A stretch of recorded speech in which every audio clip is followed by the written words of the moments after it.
আল্লাহ সুবহানাহু ওয়া তাআলার নিকট কোনো ব্যক্তি যত বেশি জ্ঞান অর্জন করবে তত বেশি একজন সাধারণ বান্দা হিসেবে পরিচিতি পাবে। এই জ্ঞানের কারণে তার অন্যদের থেকে স্পেশাল হয়ে যান না, বরং এই জ্ঞানের ফলে সেই বান্দা বুঝতে পারে ইন্নানি মিনাল মুসলিমিন, আমি শুধু সব মুসলমানদের মধ্যে একজন মুসলমান, আমি অন্য কারো চেয়ে উচ্চতর কেউ নই। দেখুন, অন্য সকল জ্ঞানের ক্ষেত্রে কেউ কিছুটা জ্ঞান অর্জন করলে নিজের মাঝে কেমন যেন আত্মম্ভরিতা তৈরি হয়। বিষয়টা হলো, সার্টিফিকেট আপনাকে এক ধরনের সামাজিক স্ট্যাটাস দান করে, আর আল্লাহর কাছে আমাদের স্ট্যাটাস কি? আপনার যদি সত্যিকারের জ্ঞান থাকে, আমার যদি সত্যিকারের জ্ঞান থাকে, তাহলে আমরা বুঝতে পারবো আল্লাহর নিকট আমাদের সর্বোচ্চ স্ট্যাটাস হলো আমি আল্লাহর একজন দাস মাত্র। দাস শব্দটা আমি ইচ্ছে করে ব্যবহার করছি, আমি চাকর ব্যবহার করিনি, আমি বলেছি দাস, কারণ শব্দটা কেমন যেন অপমানকর। একেবারে আক্ষরিক অর্থে আরবিতে, আমাকে তো কোরআনের আরবির যত কাছাকাছি সম্ভব অনুবাদ করতে হবে। আমি রাজনৈতিকভাবে শুদ্ধ হওয়ার চেষ্টা করছি না, আমি ভাষাগত দিক থেকে সঠিক হওয়ার চেষ্টা করছি। বোঝার চেষ্টা করুন কেন এই পরিভাষাটি ব্যবহার করা হয়েছে। কারণ আল্লাহ ছাড়া অন্য যে কারো নিকট দাসত্ব স্বীকার করা অপমানজনক, কিন্তু আল্লাহর দাস হওয়া সম্মানের ব্যাপার। এর মাধ্যমে মূলত আমাদের মুক্তি ঘটে। আপনার পক্ষে এমন কোনো টাইটেলের কথা, এমন কোনো উপাধির কথা চিন্তা করা সম্ভব নয় যা দাসের চেয়ে নিচু হতে পারে। দাস, পৃথিবীতে মানুষ যত ধরনের চাকরি করে, চাকরিতে যত ধরনের পদ আছে, কেউ যদি দাসত্বের পদ গ্রহণ করে, এর চেয়ে বিনয়ী, এর চেয়ে নিচু আর কোনো পদ হতে পারে না। আর এই ঘটনায় আমরা দেখতে পাচ্ছি এমন একজনকে যার রয়েছে সর্বোচ্চ জ্ঞান, তথাপি সব মিলিয়ে তিনি শুধুই একজন আবদান, একজন দাস। অধিকন্তু এটা আল আবদ ব্যবহার করা হয়নি, এটা এমনকি মুআররাফ বিল নামও নয়। এখানে এমনকি সুনির্দিষ্ট করে দাসটিও বলা হয়নি, এমন বলা হয়নি যে ইনি সেই লোক যার কাছ থেকে তুমি শিখবে, না, যে কোনো একজন দাস। কারণ এখান থেকে আমরা জানতে পারি সত্যিকার অর্থে ইসলাম শিখার অর্থ কি। কেউ যখন সত্যিকার অর্থে আল্লাহর জ্ঞান হরণ করে, তখন আসলে সে ব্যক্তি আরও বেশি বেশি বেশি সাধারণ মানুষদের অন্তর্ভুক্ত, তাদের উপরে নয়, সে অন্য সবার উপরে নয়, সে আরও বেশি বিনম্র, যত ডিগ্রি তার থাকুক না কেন। জানো আমি কোন ভার্সিটি থেকে পাশ করেছি, জানো আমার কতগুলো ডিগ্রি আছে, তোমার কি এই বিষয়ে ইজাজা আছে, তুমি কি অমুক শায়েখের কাছ থেকে শিখেছ, এর কোনো কিছুই এখন আর গুরুত্ব বহন করে না, এগুলো এখন অনুপস্থিত। প্রায় বছরখানেক আগের একটা চমৎকার অভিজ্ঞতার কথা আমার মনে পড়েছে। আমি আরব উপদ্বীপের দেশ ওমান ভ্রমণে গিয়েছিলাম। সেখানকার একটি প্রোগ্রামে আমি যোগ দিয়েছিলাম, যা একটি মসজিদে আয়োজন করা হয়েছিল। প্রোগ্রামটি ছিল 7 দিন ব্যাপী। এটা ছিল একটা ইতিকাফ, যাতে আমরা 500 জন উপস্থিত ছিলাম। এটি ছিল শুধু কোরআন নিয়ে গভীর চিন্তাভাবনা বিষয়ক প্রোগ্রাম। এটাই ছিল তার মূল উদ্দেশ্য। এই প্রোগ্রামে যোগ দেওয়ার জন্য কিছু বিস্ময়কর নিয়মকানুন ছিল। তার মাঝে একটি ছিল, কোনো ফোন নেওয়া যাবে না। আস্তাগফিরুল্লাহিল আযীম। প্রোগ্রাম আয়োজকদের কাছে ফোন রেখে আসতে হবে, যদি কোনো ইমার্জেন্সি কল আসে তাহলে তারা তা হ্যান্ডেল করবে। কিন্তু 7 দিন ধরে আপনি ফোন পাবেন না। আমি জানি না আপনি ফোন ছাড়া এমনকি নিঃশ্বাস নেবেন কিভাবে। তো আমাদের সাথে কোনো ফোন ছিল না। দ্বিতীয় নিয়ম ছিল, আপনি শুধু আপনার নাম উল্লেখ করতে পারবেন এবং কোথা থেকে এসেছেন, এছাড়া নিজের সম্পর্কে আর কিছুই বলতে পারবেন না, কিছুই না। সেখানে ছিলেন হাদিসের স্কলার, কেউ কেউ ছিলেন বিশাল ধনী, কেউ ছিলেন মাশায়েখরা যারা সমগ্র জীবন ধরে শিক্ষা দিয়ে গেছেন, আবার কেউ কেউ ছিলেন শুধু 2টা উটের মালিক, সারা জীবন শুধু এই 2টা উটের দেখাশোনা করে গেছেন। সেখানে আরও ছিলেন ট্যাক্সি ড্রাইভার। কিন্তু আমরা কারো আসল পরিচয় জানতাম না, কেউ জানে না কার পরিচয় কি। সর্বসাকুল্যে আপনি শুধু বলতে পারতেন ইসমি কাযা ওয়া কাযা আনা আমিন, শুধু এইটুকুই। আপনি এমনকি বলতেও পারতেন না আপনার বয়স কত, আমি অমুক কাজ করি, অমুক চাকরি করি, না। আবার যখন কোরআন নিয়ে আলোচনা করতে যাবেন, তখন স্কলারদের উদ্ধৃতি দিতে পারবেন না, আরবির ভাষাতাত্ত্বিক বিশ্লেষণ বা এরকম কিছু করতে পারবেন না, কারণ এতে কেউ হয়তো বুঝে যেতে পারে আচ্ছা উনি তাহলে একজন স্কলার। অতএব আপনি এভাবে কথা বলতে পারবেন না। সবকিছু মৌলিক আলোচনার মধ্যে সীমাবদ্ধ রাখতে হবে। এগুলো ছিল নিয়মকানুনের অন্তর্ভুক্ত। অংশগ্রহণকারীদের অধিকাংশই ছিল স্কলার। অংশগ্রহণকারীদের মধ্যে বড় বড় পণ্ডিত ব্যক্তিরা ছিলেন। অনুষ্ঠানটি ছিল মূলত বিনম্রতার অনুশীলন। 7 দিন ধরে বিনম্রতা শেখার খুবই গভীর একটা অনুশীলন ছিল সেটা। আমরা যেন শুধু আবদাম বিন ইবাদিনা হতে পারি, যেন শুধু একজন দাস হতে পারি। শাহ ওয়ালিউল্লাহ দেহলভী রাহমাহুল্লাহ অসাধারণ সুন্দর একটি কথা বলেছেন, এটা আমার মাথায় বদ্ধমূল হয়ে আছে। যুবক বয়সে যখন প্রথম শুনেছিলাম তখন থেকে। যার সত্যিকারের জ্ঞান রয়েছে তিনি তার বর্ণনা দিয়েছেন। তিনি বলেন, একটি গাছে যখন ফল ধরে তখন তার ডালপালাগুলো নুয়ে পড়ে, গাছে ফল ধরলে ডালপালাগুলো নিচের দিকে ঝুঁকে পড়ে। ব্যাপারটা হলো, নিজের ভেতরে যদি সত্যিকারের জ্ঞান ফল ধারণ করে থাকেন, আপনি নম্র হয়ে নুয়ে পড়বেন, নিজেকে আপনার বড় কিছু মনে হবে না। কেউ যদি আপনার জ্ঞান নিয়ে প্রশ্ন তোলে, আপনার সমালোচনা করে, নিজের মাথায় তখন আপনি এভাবে ভাববেন না আমার সম্পর্কে প্রশ্ন করার তুমি কে, এভাবে আমি চিন্তা করব না। আমরা বরং চিন্তা করব আবদাম বিন ইবাদিনা এর মতো। এখন মুসা আলাইহিস সালামকে কিতাবের জ্ঞান প্রদান করা হয়েছিল, তাকে ঐশী জ্ঞান প্রদান করা হয়েছিল। এটা আমার খুতবার পরবর্তী অংশ, যা আমি আপনাদের সাথে শেয়ার করতে চাই। মূসা আলাইহিস সালামকে তাওরাত দেওয়া হয়েছিল, যা ছিল আল্লাহর বাণী। এটা ছিল সে সময়ের কোরআন। এমনকি কোরআনের এক স্থানে এটাকে অন্য একটি কোরআন হিসেবে বর্ণনা করা হয়েছে। এরকম একটি কিতাব তাকে দেওয়া হয়েছিল। সুতরাং তিনি আল্লাহর কালাম শিখেছিলেন। তাহলে কিভাবে তিনি আল্লাহর বাণী থেকে গভীর বা ভিন্ন কিছু শিখবেন? তিনি তো ইতিমধ্যে আল্লাহর বাণী শিখেছেন, তাহলে তিনি কিভাবে অন্য একজনের কাছ থেকে শিখবেন? দেখুন, দুই ধরনের জ্ঞান আছে, দুই প্রকারের জ্ঞান আছে। একটা হলো আল্লাহর বাণীর জ্ঞান, আর অপরটি হলো বাস্তবতার জ্ঞান। তাহলে একটা হলো আল্লাহর কালামের জ্ঞান, আর একটা হলো বাস্তবতার জ্ঞান। কেউ যদি গভীর জ্ঞান অর্জন করেন, গভীর উপলব্ধি অর্জন করে আল্লাহর বাণী সম্পর্কে, তার মানে এটা নয় যে উক্ত ব্যক্তি বাস্তবতার জ্ঞান ও সত্যিকার অর্থে গভীর পাণ্ডিত্য অর্জন করে ফেলেছে। এগুলো সম্পূর্ণ আলাদা দুইটি বিষয়। যার কাছ থেকে তিনি জ্ঞান আহরণ করতে যাচ্ছেন, তাকে অন্য ধরনের জ্ঞান প্রদান করা হয়েছে, বাস্তবতার জ্ঞান। তাকে সে ধরনের জ্ঞান দান করা হয়েছে, কিতাবের জ্ঞান নয়। কিতাবের জ্ঞান দেওয়া হয়েছে মূসা আলাইহিস সালামকে, আর এটা গভীর জ্ঞান, সর্বোচ্চ জ্ঞান, কিন্তু এটা হলো ভিন্ন ধরনের জ্ঞান। আরেকটা কারণে আমি বিষয়টার উপর গুরুত্ব দিতে চাই যে কেন আল্লাহ আযজা ওয়া জাল্লা তার বিনম্রতার কথা প্রথমে উল্লেখ করেছেন এত জোর দিয়ে, এবং এরপর যোগ করেছেন আতাইনাহু রাহমাতাম মিন ইনদিনা ওয়া আল্লামনাহু মিন লাদুন্না ইলমা। এই অংশটি মনোযোগ দিয়ে শুনুন। প্রথমে বলা হলো সে শুধুই আমার দাসদের মাঝে একজন দাস, এটুকুই, একজন গোলাম মাত্র। দ্বিতীয় ব্যাপার হলো আল্লাহ বিশেষভাবে তাকে রহমত দান করেছেন। এরপর বললেন আমার পক্ষ থেকে তাকে বিশেষ জ্ঞান দান করেছিলাম, অর্থাৎ আল্লাহ তাকে এমন জ্ঞান দান করেছেন যে জ্ঞান কেউ তাকে কোনোদিন শেখাতে পারত না। তাকে এমন কিছু বিশেষ জ্ঞান দান করা হয়েছে, বাস্তবতার জ্ঞান। তিনি বাস্তবতাকে এমনভাবে দেখতে পেতেন যেভাবে আমরা কোনোদিন দেখতে সক্ষম হব না। এখন যে ব্যাপারটাতে আমি আপনাদের মনোযোগ আকর্ষণ করতে চাই তা হলো আল্লাহ আযজা ওয়া জাল্লা প্রথমে তাকে রহমত দান করেছেন। প্রথমে রহমত, পরে জ্ঞান। আতাইনাহু রাহমাতাম মিন ইনদিনা ওয়া আল্লামনাহু মিন লাদুন্না ইলমা। এই ব্যাপারটা কেন গুরুত্বপূর্ণ যে আল্লাহ তাকে রহমত দান করেছেন? বিশেষভাবে আল্লাহ তাকে রহমত দান করেছেন। আরবিতে এটাকে বলা হয় আতফ বায়ান। এমন ধরনের কিছু জ্ঞান আছে, আপনাকে যদি তা দেয়া হয়, আপনার প্রতি এর চেয়ে বড় কোনো রহমত আর হতে পারে না। যদি এগুলো জানা থাকে, আপনার জীবন অনেক সহজ হয়ে যাবে। যদি এগুলো জানা থাকে, সুখী হয়ে যাবেন। যদি এগুলো জানেন, আপনার সমস্যা দূর হয়ে যাবে। এর চেয়ে বড় রহমত আর কি হতে পারে যে আপনার অন্তর আর অশান্ত হবে না, আপনি আর উদ্বিগ্ন হবেন না, আপনি আর দুঃখিত হবেন না, আপনি আর কখনো বিরক্ত হবেন না। আপনি সর্বদা আশীর্বাদ পুষ্ট জীবনযাপন করবেন, কারণ আল্লাহ তার পক্ষ থেকে আপনাকে বিশেষ রহমত দান করেছেন, বাস্তবতা সম্পর্কে বিশেষ ধরনের জ্ঞান। এই ধরনের জ্ঞান খিজির আলাইহিস সালামকে দেওয়া হয়েছিল। এখন কিভাবে এটা কাজ করে আমি আবারও বলছি, আমি আপনাদের পুরো ঘটনা বলতে যাচ্ছি না। বাসায় গিয়ে যখন সূরার অনুবাদ পড়বেন বা তাফসীর পড়বেন, তখন এই ব্যাপারগুলো নিয়ে চিন্তা ভাবনা করুন। আল্লাহ আযজা ওয়া জাল্লা আমাদেরকে মূসা আলাইহিস সালামের সাথে সেই ভ্রমণে নিয়ে যাচ্ছেন। মূসা আলাইহিস সালাম তার সাক্ষাৎ পেয়ে তাকে বললেন, আলা আন তুআল্লিমানি মিম্মা উল্লিমতা রুশদা, আমি কি আপনাকে অনুসরণ করতে পারি? এর ফলে আপনাকে যে বিষয়গুলো শেখানো হয়েছে তার থেকে কিছু বিষয় আমাকে শেখাতে পারবেন? তখন শুরুতেই তিনি মূসা আলাইহিস সালামকে বললেন, এর জন্য আগে আপনাকে কিছু শর্ত পূরণ করতে হবে। যেমন ভার্সিটিতে ভর্তি হতে হলে আমাদেরকে আগে কিছু শর্ত পূরণ করতে হয়। আমাকে অনুসরণ করার জন্য যে যোগ্যতা দরকার তা হলো সবর। আপনার সেটা নেই। ইন্নাকা লান তাসতাতিআ মা'আয়া সাবরা, আপনি কিছুতেই আমার সাথে ধৈর্য ধারণ করতে পারবেন না। আপনার পক্ষে নিজেকে থামিয়ে রাখা সম্ভব হবে না, আপনি সংযম ধরে রাখতে পারবেন না। এই ব্যাপারটা একটু বেশি কঠিন। কি, মূসা আলাইহিস সালাম নিজেকে হ্যান্ডেল করতে পারবেন না? তিনি ফিরআউনকে হ্যান্ডেল করতে পেরেছিলেন, তিনি পানি অতিক্রম করা হ্যান্ডেল করতে পেরেছিলেন, তিনি বনী ইসরাইলের মতো বেয়ারা জাতিকে পরিচালিত করতে পেরেছিলেন। তিনি ইতিমধ্যে অনেক কিছু হ্যান্ডেল করেছেন। যে মানুষেরা তাকে হত্যা করতে চেয়েছিল তিনি তাদেরকে হ্যান্ডেল করেছেন। আর খিজির আলাইহিস সালাম বলছেন, আপনি আমার সাথে ধৈর্য রাখতে পারবেন না?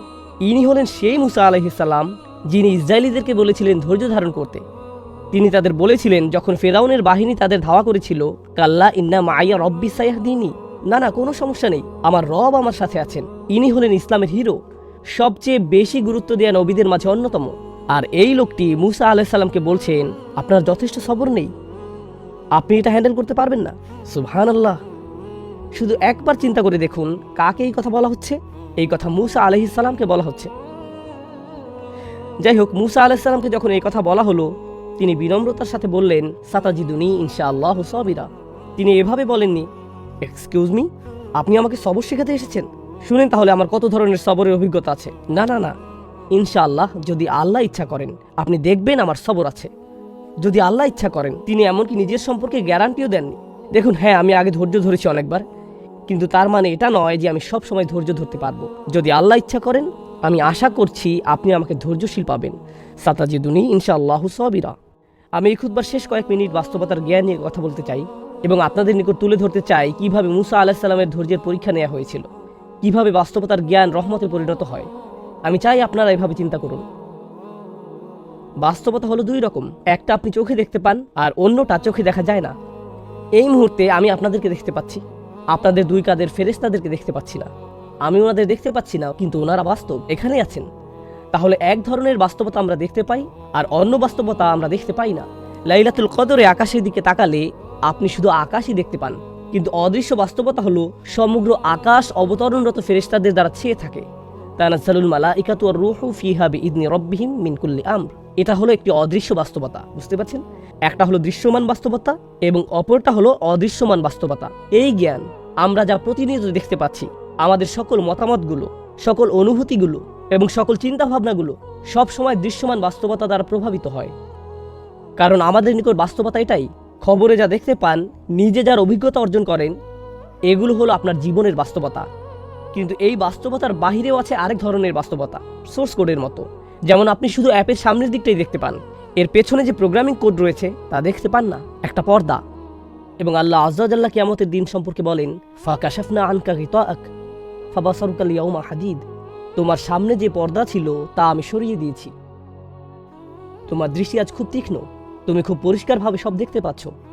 অন্য কথায় আল্লাহ এখন পর্দা সরিয়ে ফেলেছেন, তাই তুমি এখন দেখতে পাচ্ছ অদৃশ্য বাস্তবতাও। আসলে আমাদের জীবনের প্রায় সকল ক্ষেত্রে আমরা কখনোই জানতে পারি না আল্লাহ যা যা করেন তা কেন করেন। আমরা জানি না। আমরা জানি না কেন আপনি গাড়ি অ্যাক্সিডেন্টের কবলে পড়লেন, আমরা জানি না। আমরা জানি না কেন আপনি চাকরি হারালেন, আমরা জানি না কেন আপনি অসুস্থ হয়ে পড়লেন, আমরা জানি না কেন এই সমস্যা ঘটলো, কেন ওই সমস্যা দেখা দিল। আমরা জানি না কেন আপনার ভাই স্কুলে ভালো রেজাল্ট করলো আর আপনি ফেল করলেন, আমরা জানি না। আমরা জানি না কেন আপনি বেঁটে আর আপনার সকল ভাই বোনেরা যথেষ্ট লম্বা। আপনি তখন ভাবতে শুরু করেন, আল্লাহ কেন এমনটা করলেন? তিনি কেন আমাকে বলেন না যে তিনি আমার থেকে কি চান? কেন তিনি অদৃশ্য জগতের পর্দা একটুখানি সরিয়ে দেন না, যেন আমি দেখতে পারি আসল রহস্য কি? আমি যদি জানতে পারতাম তাহলে হয়তো আমার অস্থিরতা দূর হতো। কারণ যদি না জেনে থাকেন, যদি কোনো বিচারক আপনার সম্পর্কে কোনো রায় দিয়ে থাকে, আপনি তখন স্বাভাবিকভাবেই জিজ্ঞেস করবেন, কেন আমাকে জরিমানা দিতে হবে? বিচারক উত্তরে বললেন, সেটা অদৃশ্য জগতের জ্ঞান, আমি আপনাকে তা বলতে যাচ্ছি না। কোনো বিচারক যখন আপনার সম্পর্কে কোনো রায় দিয়ে থাকে আর আপনি জানেন না কেন এই রায়, আপনি তখন অশান্ত হয়ে ওঠেন। আমি এটা মেনে নিতে পারি না, আমি এটার ব্যাখ্যা চাই। আপনি তো ওর ব্যাখ্যা আমার কাছ থেকে গোপন রাখতে পারেন না। আল্লাহ মুসা আলাইহিস সালামকে দেখালেন সব কিছুর সব সময় ব্যাখ্যা আছে, কিন্তু আল্লাহ সিদ্ধান্ত নিয়েছেন ওমা কানা আল্লাহু লিইতলিআকুম আলাল গায়ব। আর আল্লাহ সিদ্ধান্ত নিয়েছেন তিনি তোমাদেরকে অদৃশ্য জগতের খবর জানাবেন না। তিনি সকল দৃশ্যমান বিষয়ের পেছনে রয়েছে। আর আল্লাহ সিদ্ধান্ত নিয়েছেন তিনি তোমাদেরকে অদৃশ্য জগতের খবর জানাবেন না। সকল দৃশ্যমান বিষয়ের পেছনে রয়েছে আর একটি অদৃশ্য জগৎ, আর তিনি সিদ্ধান্ত নিয়েছেন আপনাদেরকে সেটা জানাবেন না। কিন্তু এই ঘটনায় আল্লাহ মুসা আলাইহিস সালামের শিক্ষকের মাধ্যমে অদৃশ্য জগতের পর্দাটা সামান্য একটু তুলে ধরলেন, কি ঘটছে ঘটনার অন্তরালে। কিন্তু তিনি সেই পর্দা সবসময় উন্মোচন করেন না। এটা একটা বিশেষ ধরনের জ্ঞান যা খিজির আলাইহিস সালামকে দেয়া হয়েছে, যা ছিল তার প্রতি বিশেষ ধরনের দয়া। আল্লাহ সেই জ্ঞান সবাইকে দান করেন না, মুসা আলাইহিস সালামকেও দান করেননি। অর্থাৎ এটা এমন এক বাস্তবতা যা এমনকি তিনি তার রাসূলদের নিকট উন্মোচিত করেন না আলাইহিমুস সালাতু ওয়াস সালাম। আমরা এখান থেকে খুব গুরুত্বপূর্ণ একটা বিষয় শিখছি। তাই মুসা আলাইহিস সালাম দেখলেন এক ব্যক্তি বৈধভাবে পরিশ্রম করে জীবিকা উপার্জন করছে, আর তার জীবিকা উপার্জনের একমাত্র মাধ্যম হলো তার নৌকাটি, আর সেই নৌকাটি কিনা ফুটো করে দেয়া হলো। তার শিক্ষকই এই কাজ করলেন। কি করছেন আপনি? এটা তো পুরোই একটা জঘন্য কাজ। খিজির আলাইহিস সালাম বলেন, আগেই বলেছি আপনি এটা হ্যান্ডেল করতে পারবেন না। এটা এমন কোর্স নয় যেটা করে আপনি নিজেকে ঠিক রাখতে পারবেন। এটা করার জন্য যে ধৈর্য লাগে সেটা আপনার নেই। অর্থাৎ মুসা আলাইহিস সালাম অন্যায় অবিচার দেখলে চুপ করে দাঁড়িয়ে থাকতে পারেন না। যখন দুই ব্যক্তিকে মারামারি করতে দেখলেন, তিনি দাঁড়িয়ে থাকলেন না, নিজে গিয়ে এটার সমাধান করতে চাইলেন। তিনি যখন দেখলেন দুইটি মেয়ে নিজেদের পশুগুলোকে পানি পান করাতে পারছে না, তিনি এগিয়ে গিয়ে তাদের সাহায্য করলেন। এখন তিনি যখন দেখলেন একজন নির্দোষ বাচ্চাকে হত্যা করে ফেলা হচ্ছে, একটি নৌকা কোনো কারণ ছাড়াই ডুবিয়ে দেওয়া হচ্ছে, অবশ্যই তিনি এগুলো মেনে নেবেন না। আর এখানেই ছিল তার ধৈর্যের পরীক্ষা। অন্য কথায়, যখন আপনি আমি কোনো অন্যায় হতে দেখব, নিজেদের ব্যক্তিগত জীবনে, নিজস্ব গণ্ডির ভেতরে, যখন দেখবেন কেউ আপনার নিজের প্রতি অন্যায় করছে বা অন্য কারোর প্রতি অন্যায় করছে, আপনি তখন প্রশ্ন করতে শুরু করেন, এই অন্যায় অবিচারের কারণ কি? এটা তো ঠিক না। ব্যাপারটা আপনাকে ক্ষুব্ধ করে তোলে, নিজের ভেতরে খুব অশান্তি অনুভব করেন। ঠিক সেই মুহূর্তে খিজির আলাইহিসসালামের ওই কথাগুলো, যেগুলো তিনি মুসা আলাইহিসসালামকে বলেছিলেন, আলাম আকুল্লাকা ইন্নাকা লান তাসতাতিআ মাইয়া সবরা, আপনি এটা হ্যান্ডেল করতে পারবেন না। আমি কি আপনাকে বলিনি যে এই শিক্ষা অর্জন করা সহজ নয়? আপনি এর জন্য ধৈর্য ধারণ করতে পারবেন না। এই কারণে এই জ্ঞান সবাইকে দেওয়া হয়নি। আপনি এটা হ্যান্ডেল করতে পারবেন না। তিনি এমনকি একথাও বলেছেন, অকাইফা তাসবিরু আলা মা লাম তুহিত বিহি খুবরা, আপনি কিভাবে সে বিষয়ে ধৈর্য ধারণ করবেন যা সম্পর্কে আপনার জ্ঞান বা অভিজ্ঞতা নেই? অদৃশ্য জগতের অভিজ্ঞতা লাভ করার একটা ব্যাপার আছে। আল্লাহ আমাদের জন্য সেই অভিজ্ঞতার দরজা উন্মুক্ত করেননি। আমাদের পক্ষে সে জগতের অভিজ্ঞতা লাভ করা সম্ভব নয়। আমাদেরকে বিনয়ী হতে হবে। আল্লাহু ইয়ালামু ওয়া আনতুম লা তা'লামুন, আল্লাহই জানেন, তোমরা জানো না।